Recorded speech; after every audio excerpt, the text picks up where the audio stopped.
Good morning. Thank everyone for joining us today.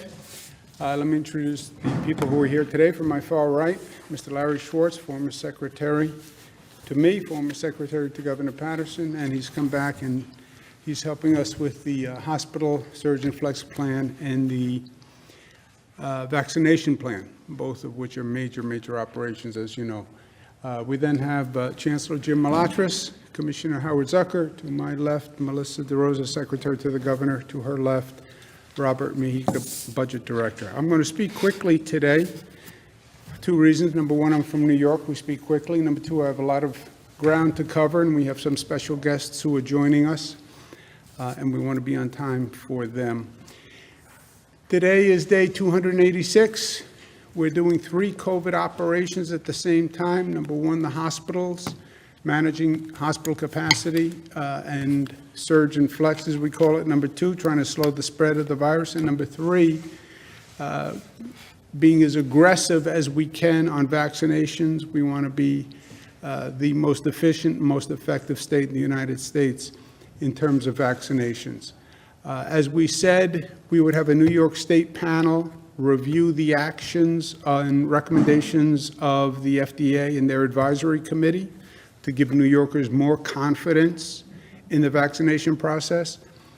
Dr. Zucker met with the New York State panel last night, and the New York State Clinical Advisory Task Force has approved unanimously the FDA decision to go forward with the vaccine, so that's good news.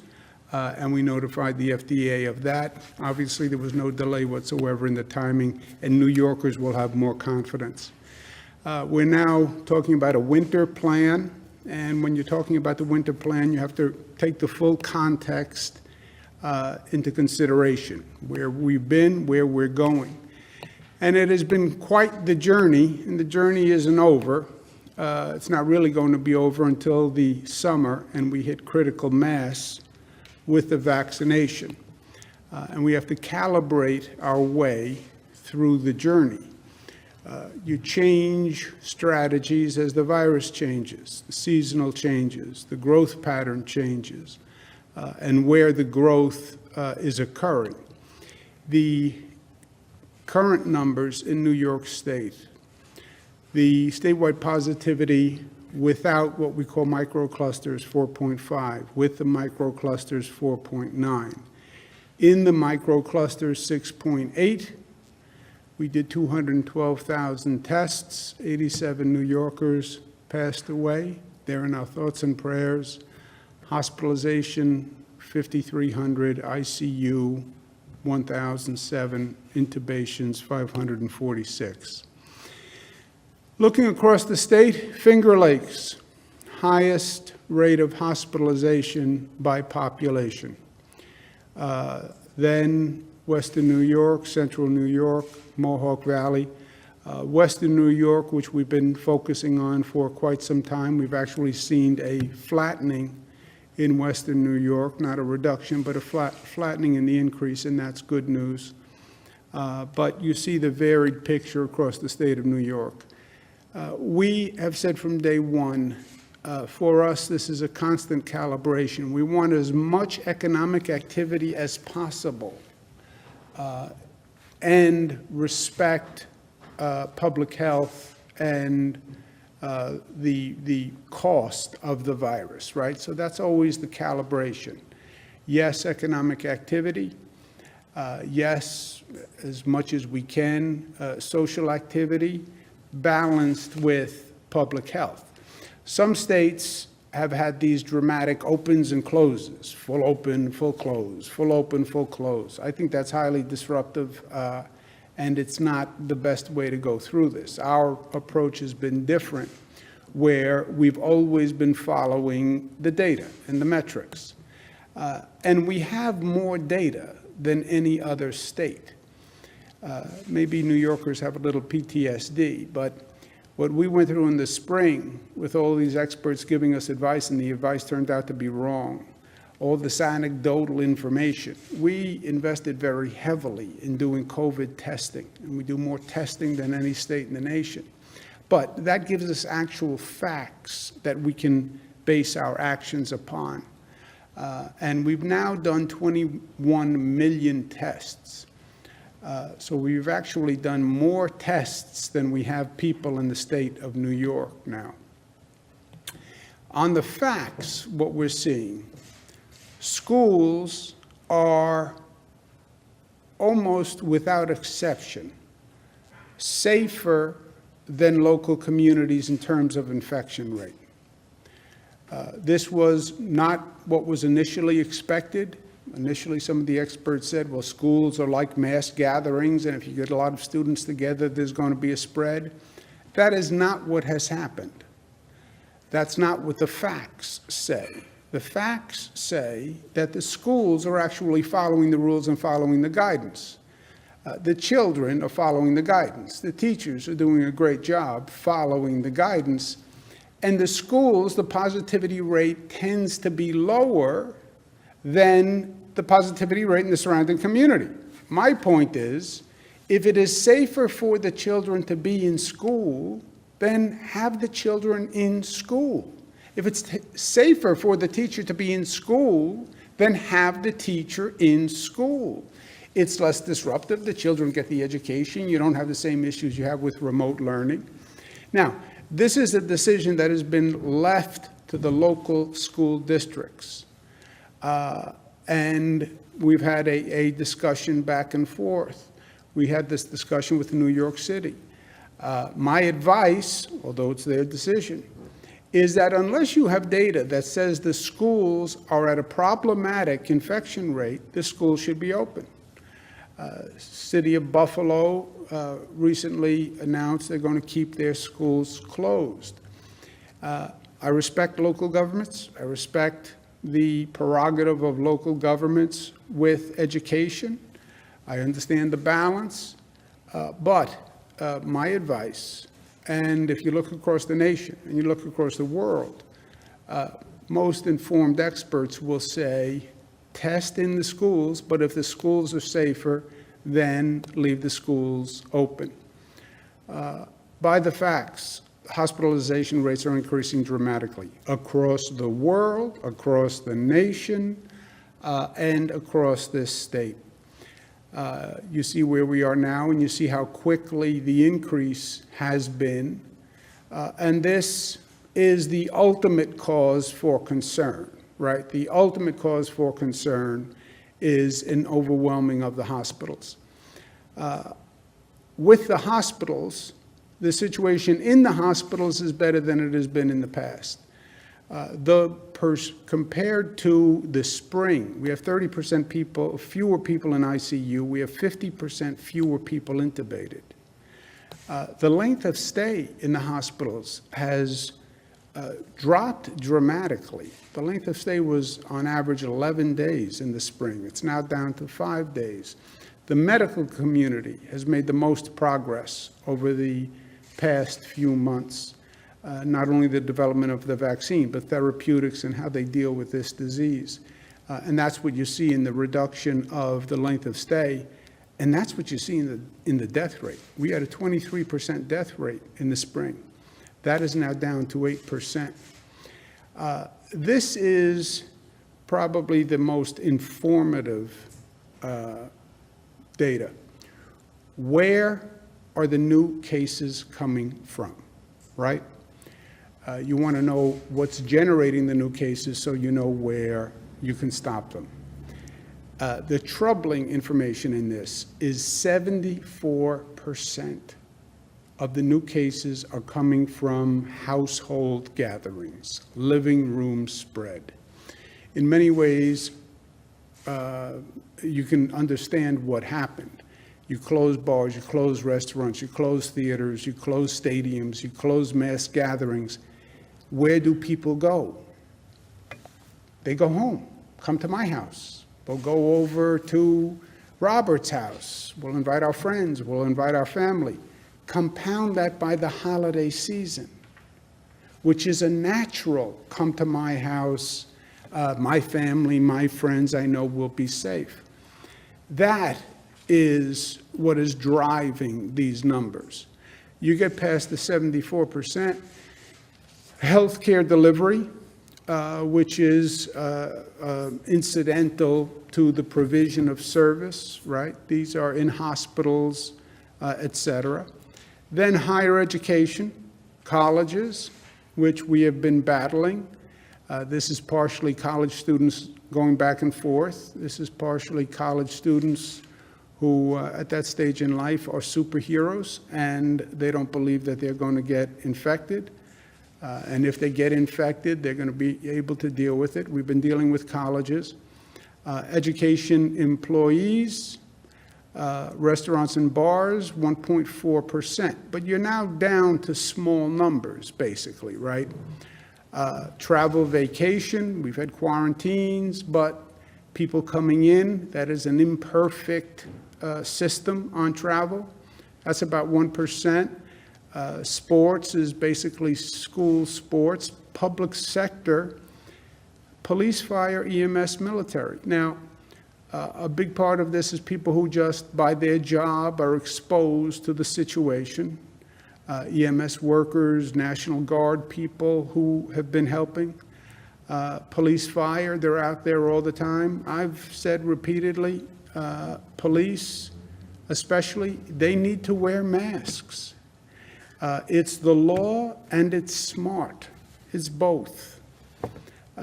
Transportation, private transportation, people who are in limo cars, calling cars, as well as public transportation, manufacturing, religious activities, construction, retail, professional services. Elementary school, 0.49. High school, 0.46. Prisons, correctional, 0.4. Middle school, 0.19. Auto dealers, car rentals, 0.16. But we're getting to very small numbers here now. Auto dealers, car rentals, and then hair and personal care, which was much worse earlier on. Wholesale trade, building services, real estate, arts, entertainment, gym, agriculture, hunting, forestry, childcare, power utilities, accommodations, media production. But you're now in very, very small numbers, right? So stop the spread where it exists and stop it where it's being generated, but don't waste time on areas that are not generators, right? Indoor dining, which many people have spoken about, it is a generator. We have made strides on indoor dining by the restrictions we put in place and the safety protocols we put in place. It is still an issue, but it's much better than it was. Gyms are one of the lowest known spreaders now by the facts. We've increased the testing, we've reduced the capacity. Gyms are now down to 0.06. Hair salons, barbershops, personal care, 0.14. And again, small gatherings are the greatest individual issue, and we believe this is going to continue to increase over the holidays. In general, also, you see compliance by people down, COVID fatigue, it's the holidays, a vaccine is coming, I'm just tired of dealing with it. And government enforcement is down. One of the more troubling points in the data is the RT is up 1.3. We haven't spoken about this in a while. RT is the rate of transmission. 1.3 means one person will infect 1.3 additional people. Once that number is over 1, you're in a problematic state. And this is a problematic situation. So we want to calibrate to the new material, the new facts, the new data. The criteria, the metrics we use, what is the positivity rate? What is the hospitalization rate? What is the hospital capacity in that area? You don't want to overwhelm the hospitals. Considering the RT rate, what is the density and what is the crowding? Which is a factor we have not been considering because the RT was below 1 for some period of time. And then the risk level of that economic activity, going back to the chart that shows where the cases are coming from. So you're calibrating the risk level of the economic activity, the density level, the RT rate, and the hospitalization rate and the positivity rate. A red zone is New York on pause. It is stop all but essential services and business. It's where we were.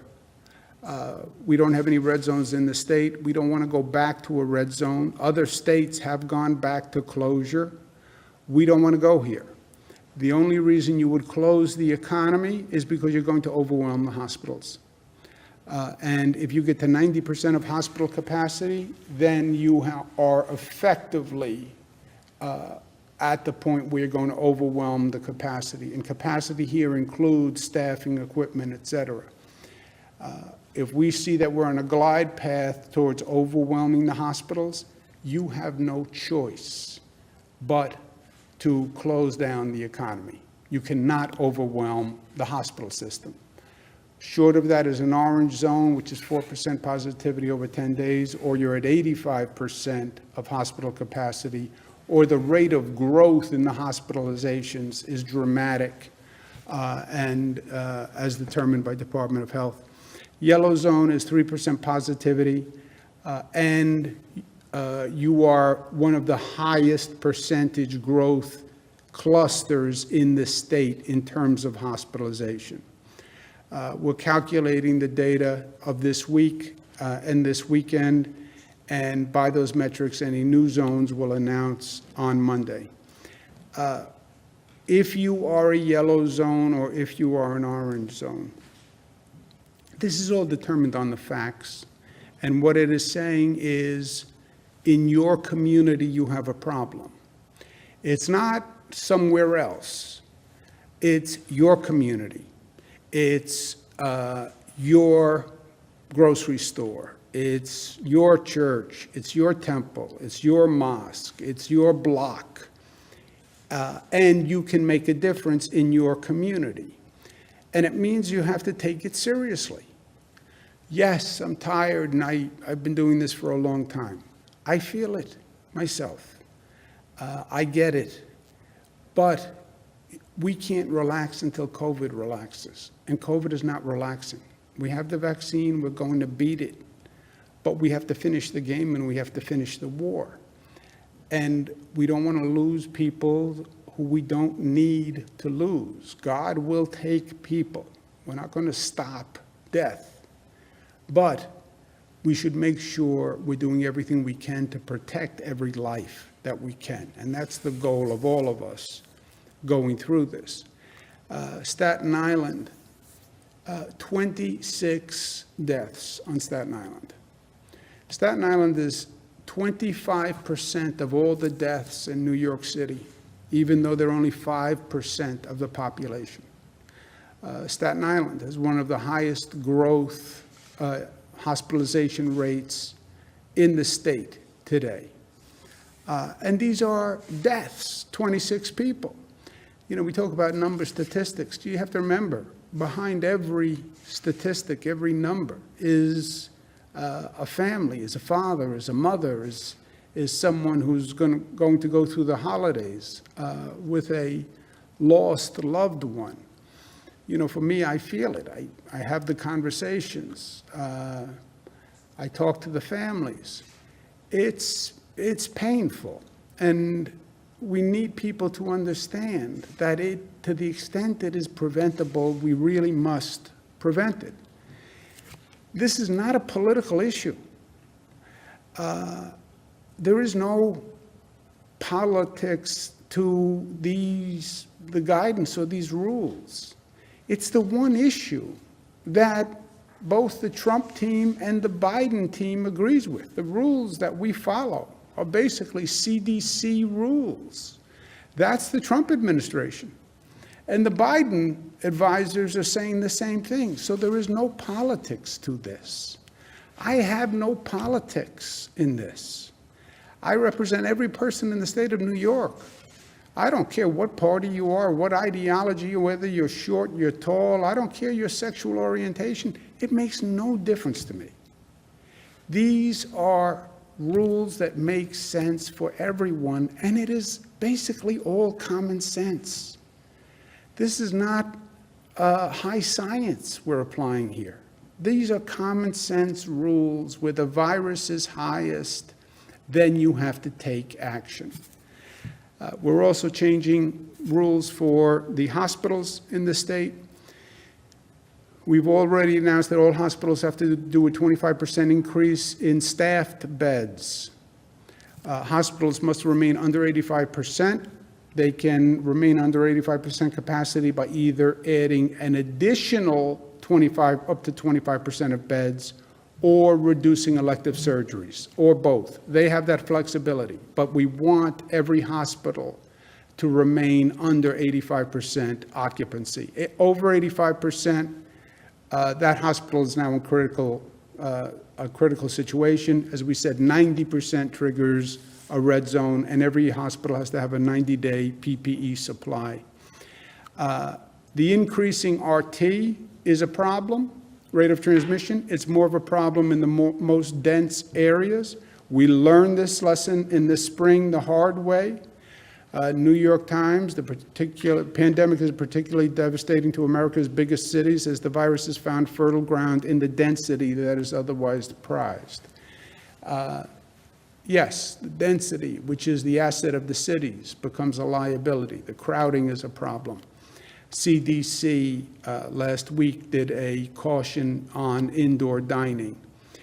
In New York City, you put the CDC caution on indoor dining together with the rate of transmission and the density and the crowding, that is a bad situation. The hospitalizations have continued to increase in New York City. We said that we would watch it. If the hospital rate didn't stabilize, we would close indoor dining. It has not. We're going to close indoor dining in New York City on Monday. Outdoor dining and takeout continues. Outside of New York City and in the orange zones, we're going to watch the indoor dining data. The numbers are down in the chart. But we're going to watch over this weekend, and we'll make any adjustments next week if the data suggests. Federal government must provide relief to these bars and restaurants in this next package. I understand battling COVID. I also understand you're wiping out businesses. We'll do what we can in New York. We're going to extend the commercial eviction moratorium. So if a business can't pay the rent, because of the situation, they won't be evicted. In gyms and salons, as you also see, they are not the problem that they were. We have restrictions. The restrictions made a difference. We're going to allow them to operate in orange zones with reduced capacity and additional testing. They're at 33% now. Capacity will go to 25%. They do biweekly testing. It would be weekly testing, but they can operate in an orange zone. The winter plan, I went through with Dr. Fauci. I did it publicly at a briefing. He was very kind to give me a lot of time to talk it through privately. And we're planning basically December, January. Everyone is expecting, Dr. Fauci expects, Dr. Redfield expects, the CDC director, that you're going to see a bad December, a bad January. We understand that. How bad is the question? We hope that you'll see a stabilization mid to late January. Why? Because Thanksgiving started. We may be seeing the tail end of the Thanksgiving surge, if you will, but we're about to walk into the Hanukkah surge and the Christmas surge and the Christmas week surge and the Kwanzaa surge and New Year's Eve and New Year's Day. And by the time that tails off, you're talking mid to late January. When does it end? It ends when the vaccine hits a critical mass. That could be June, it could be September. But between today and June, that is a long 6 months. And we can't get complacent, well, the vaccine is here, everything is fine. That's not the reality. We've only been at this for 9-10 months. We have another 6 months to go. If the facts change, we will adjust to the facts. We're going to look at the data over this weekend for determinations of zones. We'll look at it for indoor dining. We'll look at it for all those categories that we were seeing on the chart. Facts change, opinions change. Facts change, we adjust to the facts, and we'll continue to do that. What's the optimal goal? To remain one of the lowest spreads in the nation. The tide is coming up. The boats are going to go up. You're not going to stop the tide. But you can do as much as you can. And this state has one of the lowest infection rates in the United States of America. Our highest infection rate in the state is lower than 40 states. Our highest infection rate is lower than 40 states. So God bless the people of New York, because this state, with its density, with its diversity, is really doing an extraordinary job. And we have to continue to do it because we determine our future, right? We determine the curve. Last point is the vaccine. That is the weapon that ends the war. We're going to need a public education campaign to battle skepticism. We have to hit 75 to 85% of the population for the vaccine to be effective. We have 50% of the population saying they won't take the vaccine. That's a problem. We have to outreach to the black, brown, poor communities. That's basic social justice that has been overlooked. I'll speak to that in a moment. And we have to have the most aggressive distribution administration program, and we're starting that right now. Good news is the 170,000 doses from Pfizer that we announced should be here imminently, Sunday or Monday. We also will get 346,000 doses of Moderna on top of the 170,000, and they'll be here the week of December 21. So the vaccine is coming, and we're ready to administer it. Part of the vaccination has to be the fairness of the vaccination process. I believe during COVID, many inequities were disclosed. Healthcare disparities were disclosed. That's why the death rate for blacks is twice what it is for whites. That's why the death rate for Latinos is 1.5 times what it is for whites. We have to learn from that and correct it when it comes to the vaccine. I don't believe this HHS administration has provided for a fair distribution to black communities and brown communities and poor communities and rural communities and Native American communities across the state. I think they're basically leaving it to the private sector. They haven't given the states any resources to do anything else. We sent a letter to Secretary Azar, who is the political head of HHS. 110 leaders signed on from the state saying that don't continue the discrimination that we have seen through COVID, where black, brown, and poor communities were left behind with higher death rates, higher infection rates. COVID doesn't discriminate, neither should the United States of America. And we're all anxious to do the vaccine. Let's do the vaccine fairly. Let's do it justly. And New York State is going to make sure that it makes that point loud and clear, because we're not going to allow this federal administration to proceed with a plan that leaves out certain communities, and the communities that actually need the vaccine most will get it least. That would be the cruelest irony and an added injustice. I believe to leave out those communities is illegal, is unconstitutional, and is discriminatory by effect, if not intent. And I believe this administration knows that. I believe the incoming administration of President Biden will correct it, but we don't want this administration program to start discriminating against people, and we're going to start sending out the vaccine. let's make sure we send it out fairly with the first vaccine. That's our goal. And we're joined by some special guests today. It's a pleasure to have them with us. We have Congressman Hakeem Jeffries, who needs no introduction in this state. Pleasure to be with Congressmember Karen Bass. Good to see you, Karen. That's our West Coast champion. Congressmember Grace Meng, pleasure to be with you, who's the chair of the Asian Pacific American Caucus, a great New Yorker. Congressman Castro, pleasure to be with you, who's the chairman of the Congressional Hispanic Caucus. And we have Congressmember Deb Haaland from the great state of New Mexico. I was speaking with your governor yesterday, who's the co-chair of the Native American Caucus. Thank you all so much for being with us today. I know you're all busy. I know we wish you all success on that package you're working on.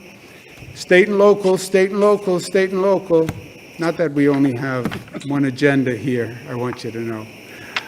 But thank you so much for bringing attention to this issue and for pushing it forward in Washington, because we want to make sure we correct the injustice, and working together, we can do just that. Let me turn it over to Congressman Hakeem Jeffries, who's been spearheading this effort and partnering with us. Congressman Jeffries, thank you so much for being here, and thank you for helping assemble today. Well, good afternoon, Governor. First of all, thank you for your tremendous leadership here in New York State throughout this pandemic, and of course, in your capacity as the chair of the National Governors Association, all that you've done to address these important issues on the public health side and economic side throughout the nation. It's great to be joined by an all-star lineup of my colleagues in government, in the House, really a congressional dream team. And they have done so much for the caucus, the Congress, and the country. Only Andrew Cuomo could assemble such a great team outside of the halls of Congress. And so this is a critical issue for us. The COVID-19 pandemic has brought a lot of pain and suffering and death to the American people, disproportionately communities of color, immigrant communities, low-income communities, and throughout Indian country. That is unequal, unconscionable, and un-American in a country that promises life, liberty, and the pursuit of happiness to everyone, regardless of race, regardless of ethnicity, regardless of region, regardless of zip code. And so we have to continue to press the case together to make sure that as the vaccines become available, that they are disseminated in equitable, efficient, and effective fashion to everyone. But let the dissemination be driven by the data and the need. And we know that that, in fact, is going to be in communities of color and immigrant and throughout Indian country. So I look forward to continuing to work with my colleagues to make sure that the resources are provided here in New York State and throughout the country to make sure that this can be done. It's going to take about $8 billion to do it. The government under this administration has only provided states with about $200 million. That is barely a drop in the bucket, and we're going to work on this issue together. So thank you to my colleagues, and thank you, Governor Cuomo. Thank you, Congressman. Thank you so much. Thank you for organizing your colleagues. I know they're very busy, and you're right, they are the dream team. I've never seen them on one screen together like that. And I'm glad to have them here in New York. Let's go to Congresswoman Karen Bass, who's the chair of the Congressional Black Caucus, and she is just a superstar for all of us, and she's fighting the good fight, and she's winning. So great to be with you. Pleasure. Thank you. Thank you. Thank you so much, Governor. And let me just join in and thank you for your tremendous leadership. I certainly haven't had a chance to speak to you, but the way you handled New York State and educated the entire nation at the beginning of the pandemic was just stellar leadership, and we are all very grateful to you for that. As we all know, the way COVID has impacted communities of color has been devastating. And one of the things that's the most devastating is that we really don't know all of the impact, because this administration has to really file the data and to disseminate the data. But we do know, given the underlying health conditions that our communities suffer from, that we know we are dying in certain locations, and one thing that is going to need to, in addition and before the dissemination of the vaccine, is really massive public education to get people to understand the virus, because there has been so much put out there, so that people are comfortable taking the vaccine. And so I am behind you 100%, and all of my colleagues that are here to have to, frankly, until January 20th, until we actually have national leadership that understands that there needs to be a national centralized strategy, we are going to have to fend for ourselves. And one of the things in that strategy has to be focused, concentrated in community of color. And so we need to do everything we can to make sure we have state and local funding, but to make sure that we have all of the money that is needed for vaccine distribution. And we need to think of our frontline workers as being first and foremost in that line. So thank you very much for inviting here today, ongoing leadership. Thank you. Thank you so much, Congressmember. Thank you, and keep up the good fight. We're going to get there together. We have New York's own Congressmember Grace Meng, who is also the chair of the Asian Pacific American Caucus. So good to be with you, Grace. Thank you. Thank you, Governor Cuomo. It's great to be here with Do you hear this? here in New York and across the country. Your efforts have been such a model for other states, and I commend and thank you for all your tireless work to help Americans combat this pandemic. I think during this past year of uncertainty and lack of sometimes accurate information nationally, I can speak for many of my colleagues and their constituents that your updates daily and weekly have provided a very important and reliable source of information and helping us to save lives. Thank you always to my good friend and our caucus chair, Hakeem Jeffries, for his tremendous vision and steady leadership that you have provided during this pandemic and that you have brought to our caucus. It's always exciting to be here with this dream team. Chairman Karen Bass, one of my favorites in Congress, if I could say that. Chairman Joaquin Castro, and our superstar Deb Haaland. It's always an honor to be with you, and I appreciate all of you. As you may know, my congressional district is actually in Queens, New York. We were at one point a few months ago, one of the epicenters of this pandemic. Elmhurst Hospital, which was one of the hardest hit hospitals in this country, is in my district, and the facility was at the heart of this epicenter. And the impact 19 has had on our communities of color, and particularly Asian, Black, and Latino, Native American throughout this country, has been really troubling. Asian Americans were impacted early on, not just by the virus of the coronavirus, but by the virus of discrimination and hatred. And I stood with this exact group of leaders nationally as they stood shoulder to shoulder with the AAPI community to condemn discrimination against Asian Americans. The CDC says that Asian Americans' rate of hospitalization and deaths is almost 1.5 times more than whites. And so we've seen that this pandemic exacerbated already existing vulnerabilities, inequities, disparities, particularly in access to healthcare, and including language barriers, financial obstacles, et cetera.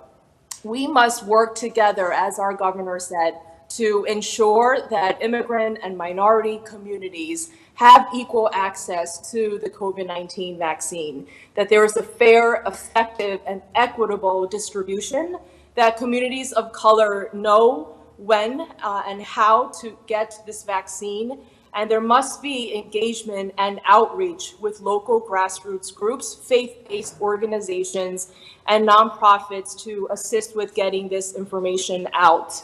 One of the things that I was concerned about, and I was proud to partner with Governor last week, and he really led the charge in working with the Health and Human Services and the CDC director to ensure that information, private and personal information that identifies recipients of the vaccine would not be shared unnecessarily with other agencies in the federal government.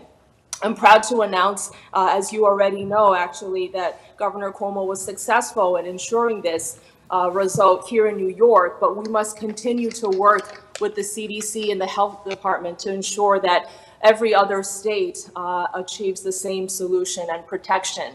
So finally, there must be adequate federal funding to implement this vaccine distribution. States cannot do this alone. The federal government must be there to support the efforts of states. I have continuously urged with my colleague, Senate Majority Leader Mitch McConnell, to pass much needed coronavirus relief money like we in the House done repeatedly. We know that Governor Cuomo and his team are working nonstop to ensure access to the vaccine for every New Yorker, to knock down barriers that have allowed disparities to exist in the past. We commend him, stand with him, and continue to be partners with him as we continue to save lives here in New York and throughout the country. Thank you, Governor.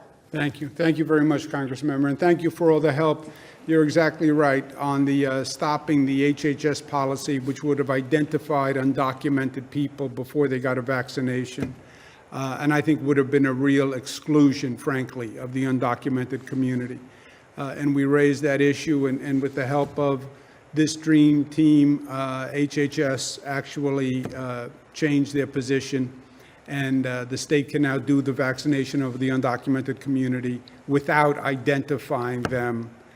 So that's a big step forward. And I think they're going to hear us on this issue also. Let me turn it over to Congressmember Castro. Pleasure to be with you again, and the chair of the Hispanic Caucus. Thank you very much for joining us, and thank you for your good work on all of these issues. Congressmember. Well, thank you, Governor Cuomo, and thank you to Hakeem and to all of you. My connection is a little choppy, so I apologize for picking up a bit. But I want to say thank you for meeting us, Governor. Thank you for your efforts.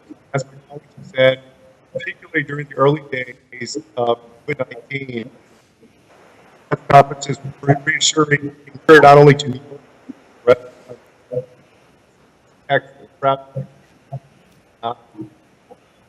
as has been said, we need to make sure that there is full and effective funding for the distribution of COVID-19 vaccine, especially to the most vulnerable Americans. I think it's safe to say that every American community has been impacted one way or another by COVID-19. In some communities, have been especially devastated. And that includes the Latino community in the United States. When this pandemic started, it was clear that Latinos were more likely to not be able to go home. They comprised a great share of the essential workers,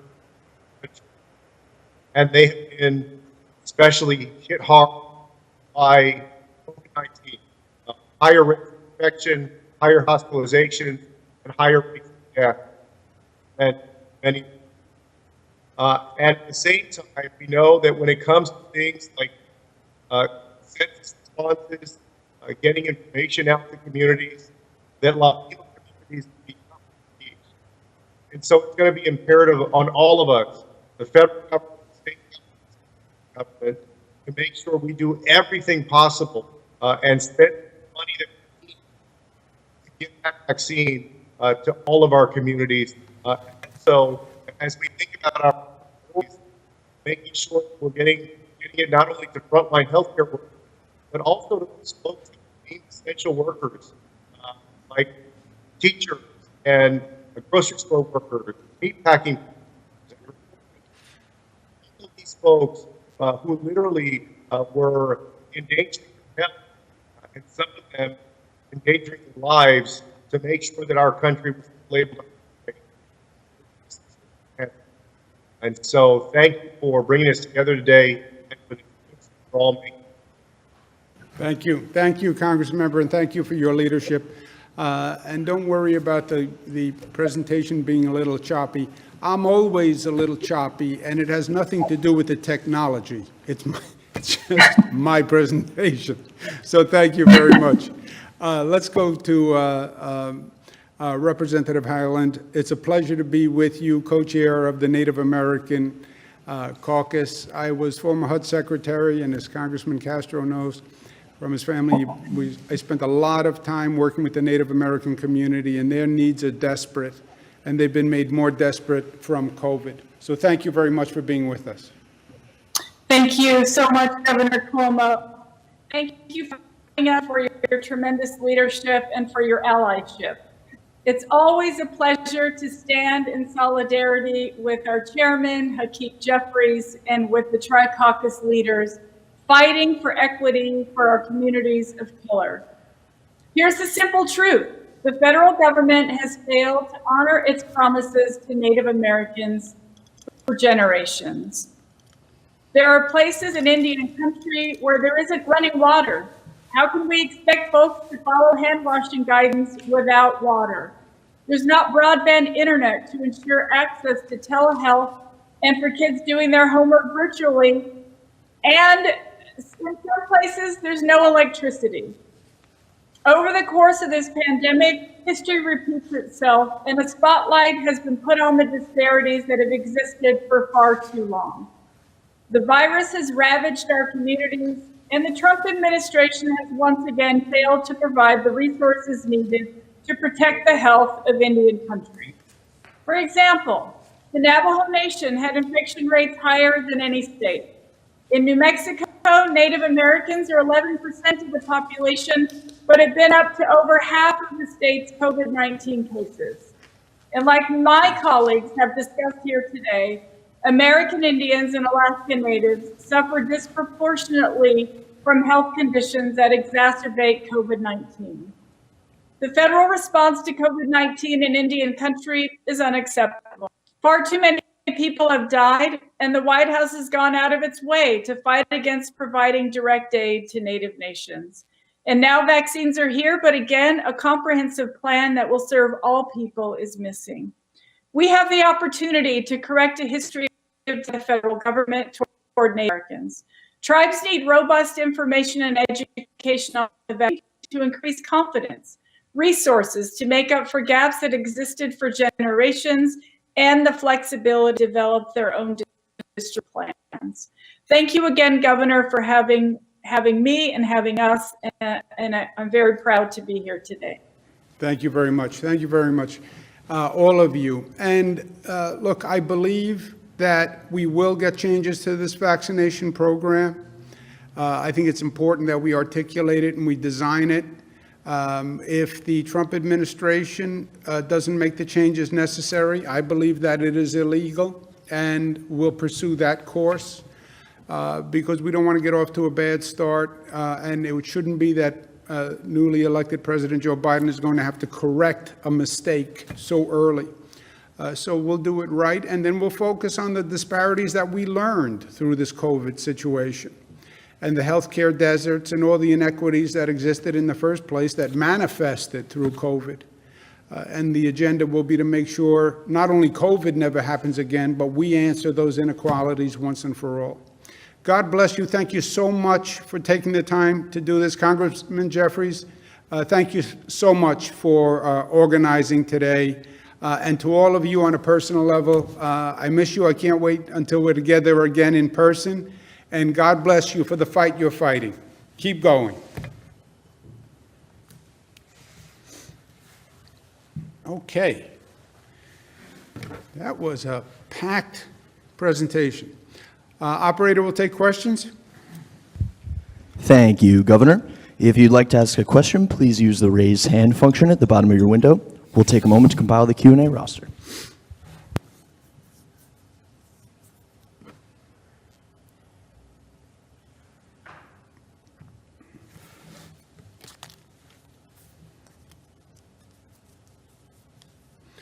Okay, no Governor, questions. you now have Kate Let's go to Lisa lunch. from Johnson Newspapers. Kate, your line is now open. Please unmute your microphone.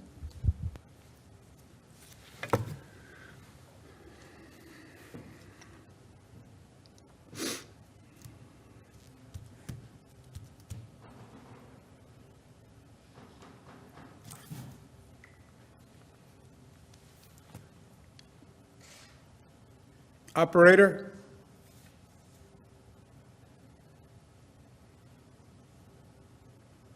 Operator? We are experiencing technical difficulties. Just stand by one moment.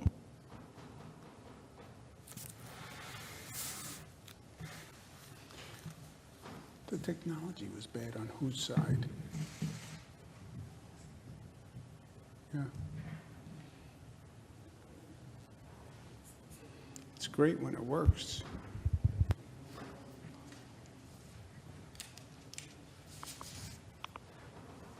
We are experiencing technical difficulties. Please stand by.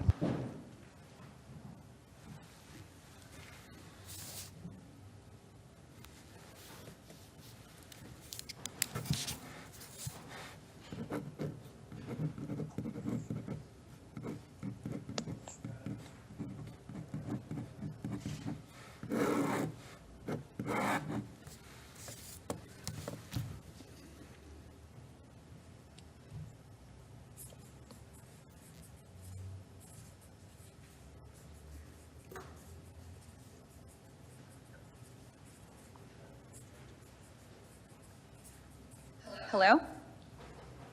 Hello? Hi, Governor, can you hear me? I can hear you. We're having some technical difficulties, but yes, I can hear you. Okay, great. My question, if you can still hear me, is about when you've discussed that we're not in a second or a third wave of the virus, how that would be caused by a mutation. So what I would like to know is, what are you hearing about a mutation, the possibility of that, and especially as we are, looking to the vaccine, which would be, I guess, would be for this version of the disease. So how is the state preparing for that kind of worst case scenario, and what would a mutation mean? Yeah, it's a good question, and I'm going to ask Dr. Zucker for some backup.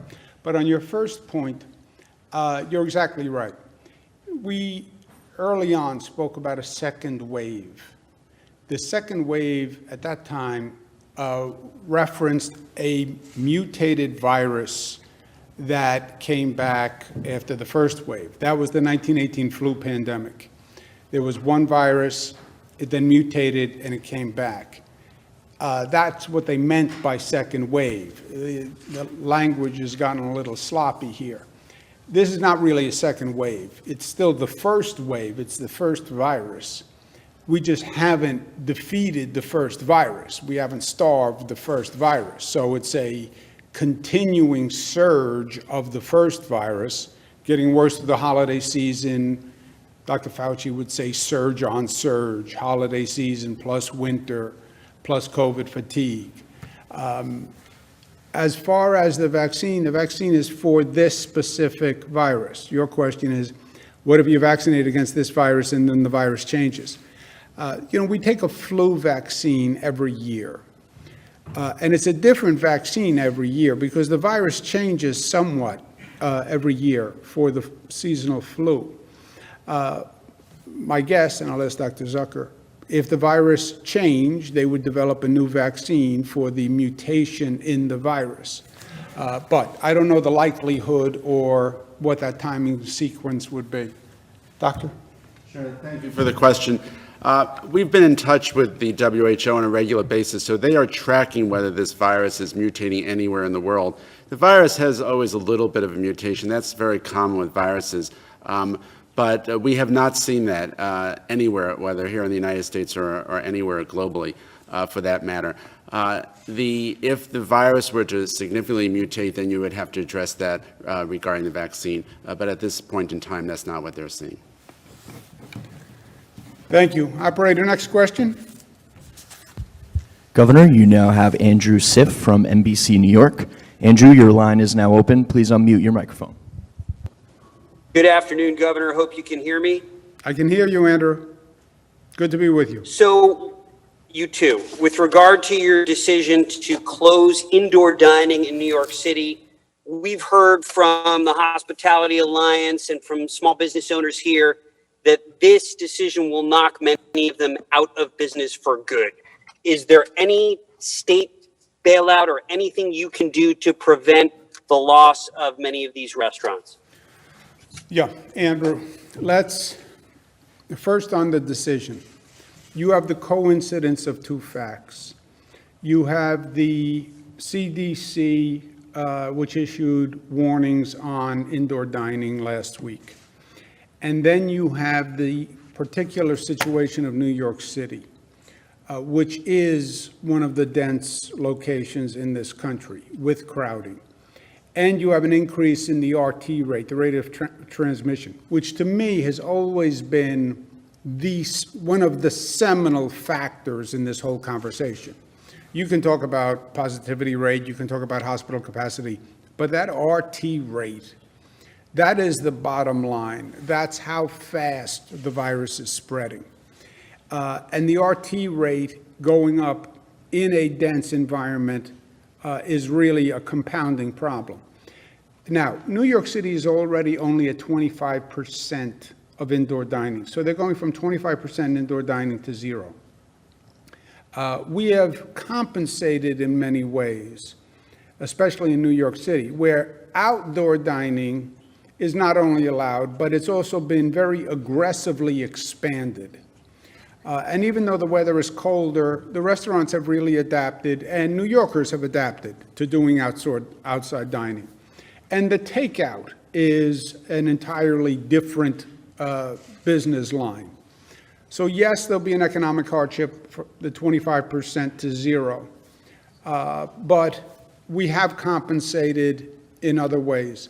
And this is a situation that has affected every business community, not just restaurants, every business community and every family. And we're all doing what we can. I said I believe the federal government should include subsidies for bars and restaurants in their relief package. Today, we will extend the commercial eviction moratorium. So a landlord can't evict a commercial enterprise because they haven't paid the rent. We're asking everyone to hold on. You know, the end is in sight, but we still have to get there. If we are in a situation in this state to provide business relief, and we have any funds and resources that would allow us to do that, I would be 100% supportive of it, and I've advocated for it. We have to find out from the state point of view Good answer. what situation we're in after the federal government decides the package of statewide relief that they're doing, state and local.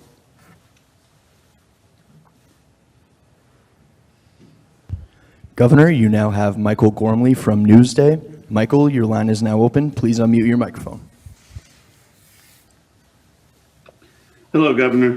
Hey, Michael. Have you, good, thanks. Are you getting businesses or whole fields of businesses trying to jockey or influence who to become among the first to get the vaccine?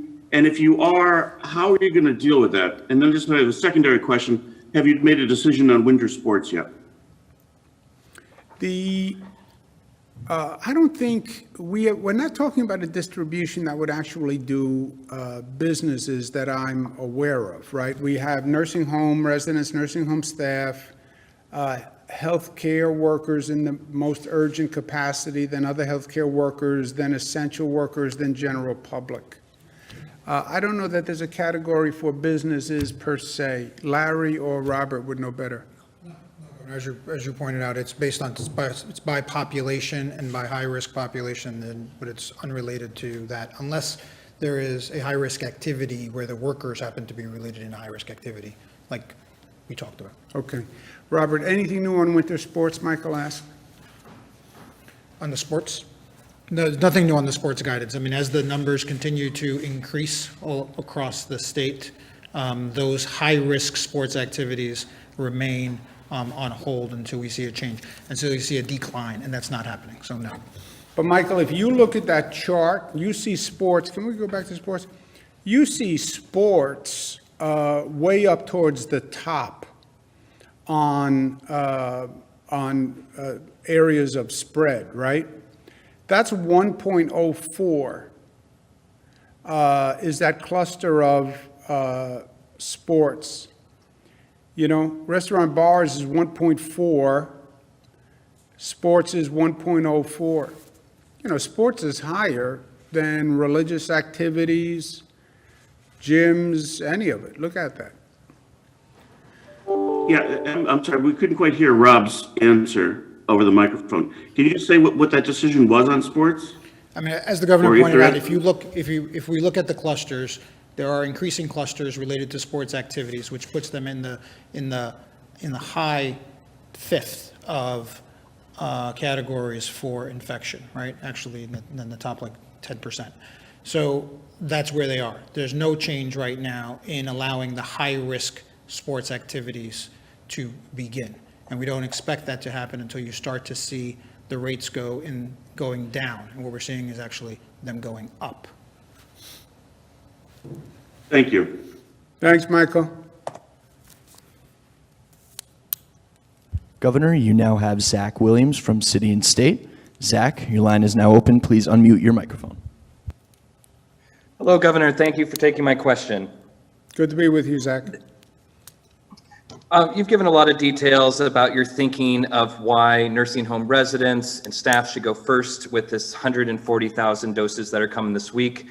I was just talking to an ambulance driver from Rotterdam earlier today. He wanted to know why ambulance workers specifically were not included in this first delivery. What are your thoughts? Well, we basically followed the federal guidance, which basically recommended the same thing in their advisory panel. But nursing home residents and nursing home workers, I think almost all across the country, were designated as the first priority, right? If you look at where the virus has spread, where the deaths have spread, all the arrows point to nursing homes first and foremost. Then it goes to healthcare workers and essential workers. The ambulance, let me go to Rob. That's just not correct. The EMS workers across the state are actually in the very front of who gets the vaccine. So you have hospital workers, high-risk hospital workers, and then you have EMS workers. So they are actually in the first 500,000 of doses, which we already have. So we already have, between Moderna and Pfizer, approximately 500,000. The EMS workers across the state will all be in that first 500. Can we just, Zach mentioned the number 140. Let's get the numbers right. 170,000 from Pfizer, and the Moderna shipment from starting December 21st is 360? 346. 346. Okay, so that's it. So we're roughly over 500,000 doses, and that's the distribution you just, how far down the list will the 500,000 doses get us? Do you know? Yeah, high-risk hospital workers, EMS, as Robert pointed out, Going into long-term, the nursing home residents, nursing home staff, the federally qualified health centers are on the list, OPWDD residents and their staff, OMH residents and their staff, medical examiners or healthcare workers, and some OASIS staff will also fall into the healthcare worker definition. Governor, if you look in the total, there's about 1.5 million in the first tranche, which is all healthcare workers, all congregate care settings, all emergency services workers. It's about 1.5 million, which is the first 1A category. So if you look at the 500,000 gets us through a third of that entire section. And by the time they start, which is on the 21st, when we start receiving the nursing homes, we expect to get more vaccine. So those will start to we'll get through that first 1.5 million. Great. Operator, next question. Governor, you now have Terry Weaver from the Syracuse Post-Standard. Terry, your line is now open. Please unmute your microphone. Hello, Terry.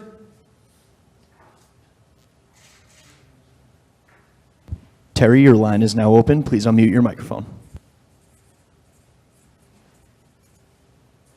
Sorry, Governor, can you hear me? Yes, I can. How are you, Terry? Good to hear your voice. I'm well, thank you. Thank you. I was hoping you could explain what's going to happen on Monday as the state's electoral college meets, and I guess are required to meet in person. Is there any last-minute remedy that you might seek from a court to avoid that? And if not, how is that going to proceed? You raise a good question. I've asked the same question. I didn't get an answer, so we'll ask Melissa for the answer now. The conundrum was this. Apparently, the law specifically says meet in person at the state capitol. There's been so much litigation, Terry, about the election. We don't want to test the law, if you will. You could say, but as a matter of common sense, well, the law says in person at the Capitol, but we're in the middle of a pandemic and everything is now virtual, and why don't we have a virtual meeting? That would be common sense. I don't want to create any issue for litigation where somebody tries to invalidate the New York election because of this specificity about the in-person in the state capitol. So our plan is to do it in person. We plan to use the Assembly Chamber. There are about 30 people in the room. The Assembly Chamber is the much larger chamber, as you know. 30 people in the Assembly Chamber. There'd be a lot of social distancing space, all the PPE, and do it as quickly as possible. But I don't know that there is a legal way around it. But let me ask Melissa if she knows anything more up to date. No, the governor's exactly right. We've looked into it, and it's something that we don't feel comfortable taking a chance on, given the stakes and given the high risk of litigation that we've seen from President Trump's team. We don't want to do anything to undermine the results. As the governor said, we're doing it in the Assembly Chamber, traditionally do it in the Senate Chamber. The Assembly Chamber holds 1,045 people. That's their occupancy. There are 29 electors. So it's 29 people for a 1,045 person occupancy room. We're going to test everybody before they get into the room. People are going to be more than socially distanced, and we're going to truncate the program to get everybody in and out, you know, with the constitutionally mandated responsibilities achieved in under 30 minutes. Operator? Governor, your next question comes from Dan Clark from New York Now. Dan, your line is now open. Please unmute your microphone. Governor, how are you? Can you hear me? Yes, sir. Dan, how are you? I'm doing well, thanks. I just wanted to get clarity on the contact tracing data that you presented. So it's that there are 46,000 data points, but we know that more than 200,000 cases were diagnosed from September through November. So the remaining cases that were part of that sample, have we identified them as more community spread, or I guess why weren't they included in this sample that you presented today? Yeah, I don't think they identified a source. You know, some people just don't identify any source at all. When you ask them, where do you think you got it from, they have no idea.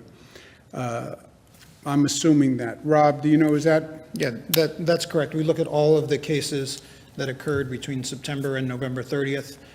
There are some that are still in the interview process, or they have not been able to reach for contact tracing purposes. And then there are others where they do not know the source of their infection, or they know the source, but they did not communicate that to the contact tracers. So this information specifically is where we know the contact tracers have identified the source, they know what the source is, and it's traced back to all of the sectors in that chart that the governor presented. But then you have to remember, it's 46,000 data points. is a large sample of data points, right? So it's because we test so much, we then do so much contact tracing. It really is a very, I don't know that any state has that large a data bank that they can turn to. And can I ask you a question, Dan? Are you still there?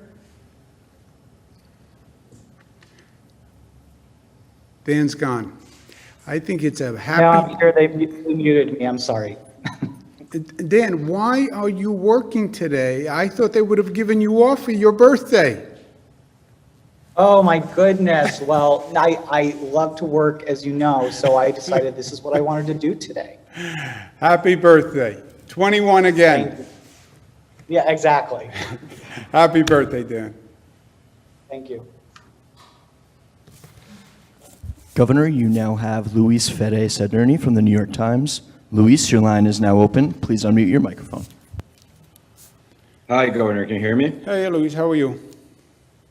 Good, thank you. So the contact tracing data released today is very interesting. I'm wondering, how can the state be absolutely sure where an infection rate is coming from? If a person went to a gym, a restaurant, and an indoor gathering, it seems difficult to determine the infection came from one setting but not the other. And I think people are wondering if bars and restaurants account for 1.43% of cases, why shut down indoor dining? Well, the 1.4, well, ask Rob about the, how a person, in an interview, if a person identifies multiple sources, you can't really identify multiple sources in a way that's helpful. That's why not every interview winds up in a data form that you can use, right? A person has to be able to say with some certainty, and you're right, it's all from them, so it's only as good as their recollection and belief. But it's their identification of where they believe they got it from. It can be supplemented with other data that the contact tracers have. In other words, sometimes they find the infected person, right? They get someone from a gym who's infected. They then go through the list of people who were in that gym. They call you up and they say, we heard you were in the Acme gym. There was infected people at the Acme gym. We want you to take a test. You then take a test. Now you know it's from the Acme gym. But on that point, Larry, Howard, Jim, anyone have any additional points? Yeah, no, the governor's absolutely right. The data that, of the 46,000 were cases where the person was asked, were you exposed to someone who was COVID positive? Where did that exposure happen? So we know with the certainty of what that person is saying, based on the interview questions, that is where the infection occurred. As the governor also mentioned, there's also extrapolations that are done as to this is where the person works, then they do the contact tracing.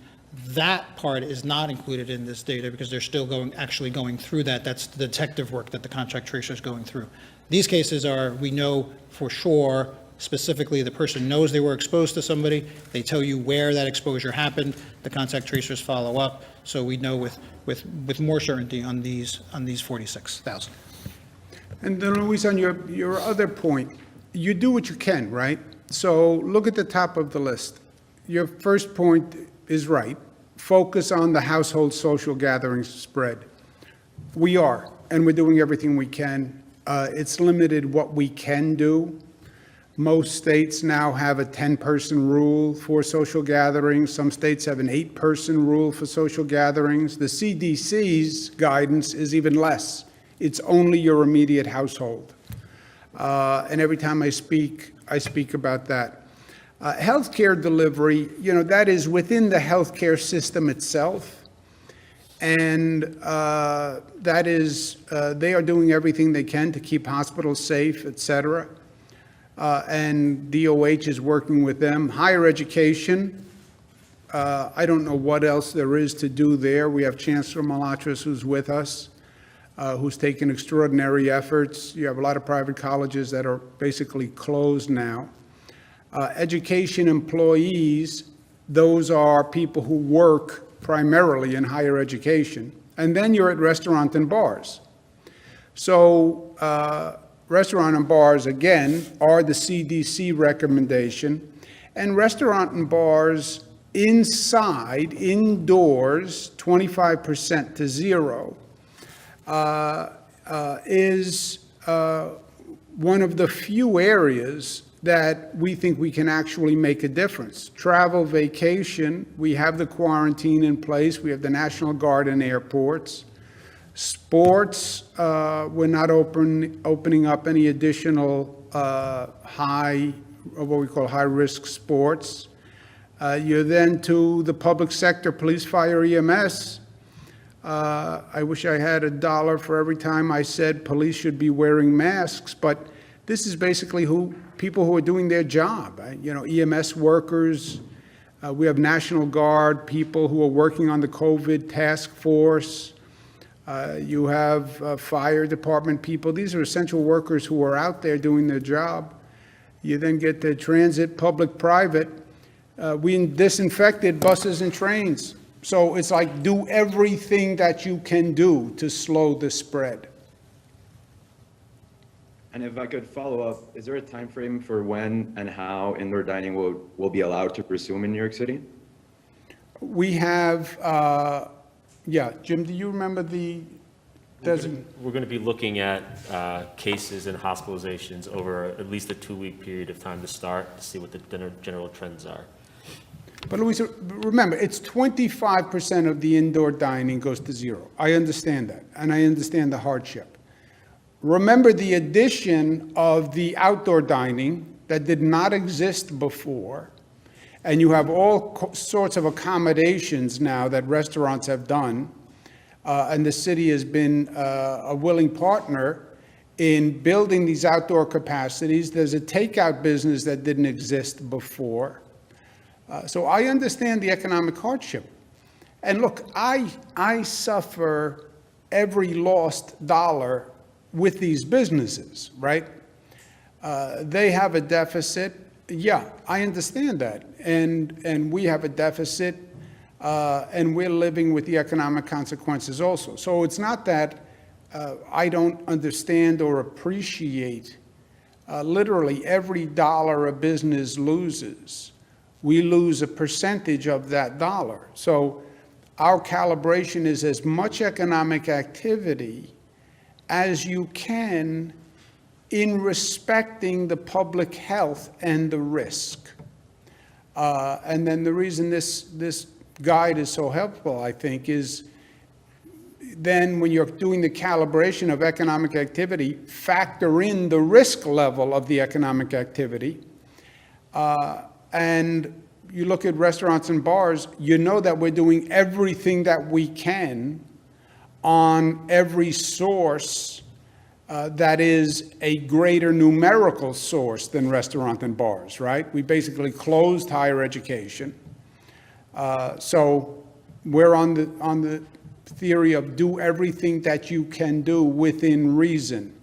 And I think 25% to 0 in New York City, with that density, with that crowding, with that RT rate, that transmission rate, I think that's reasonable. And it's not forever, Luis. We have to get through this period, right? And the faster we get through this period, the faster all businesses can open again. And I think also, Governor, one of the things that the CDC did on Friday in their revised guidance was they said specifically people should be avoiding any situation where you're indoors and cannot be wearing a mask. So what they advise is if you're indoors, you should be wearing a mask unless you're in your own home. And the thing about indoor dining or indoor drinking, frankly, is that by definition of what the activity is, you cannot be wearing a mask. You're sitting at a table for a prolonged period of time with a group of people in a closed air place along with other patrons, and you, by virtue of what you're doing, have to take your mask off. And so that was why the CDC raised the alarm specifically as it relates to indoor dining.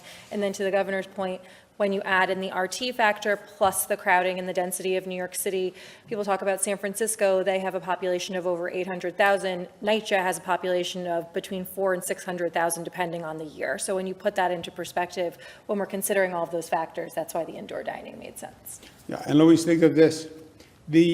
On the balance, right, CDC is the Trump administration, which, if anything, has been very conservative in business restrictions.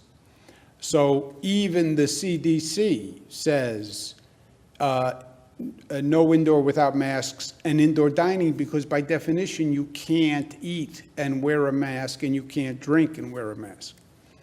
Well, by definition, you could probably drink and wear a mask. I shouldn't say that.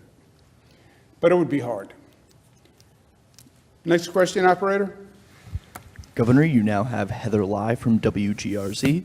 Heather, your line is now open. Please unmute your microphone. Hi, Governor. Good afternoon. Thanks for taking our question. Thank you. Thank you, Heather. In regards to the COVID vaccine and how quickly it's going to be coming to New York and also Western New York, can you provide any details as to a distribution plan, what medical systems might get it here in Western New York, how many doses, things of that nature? Yes. The way the vaccine is distributed is we have the priority list of who should receive the vaccine. It's then allocated by the state. Federal government delivers pursuant to a state plan.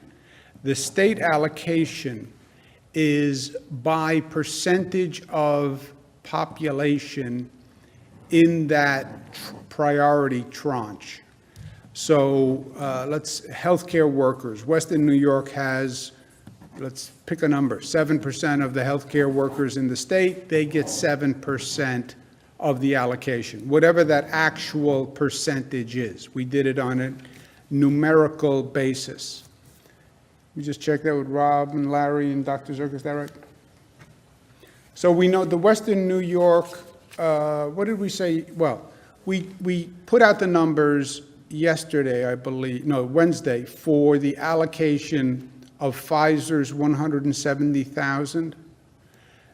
We put those numbers out on Wednesday, I believe, by region. We now have the additional Moderna vaccine, but I believe we did that allocation Wednesday. Was that Wednesday, Western New York, where we did the map? For the Pfizer? For the Pfizer vaccine? That was Yes. Yeah, that was just the Pfizer. Yeah, there it is. Ask and you shall receive.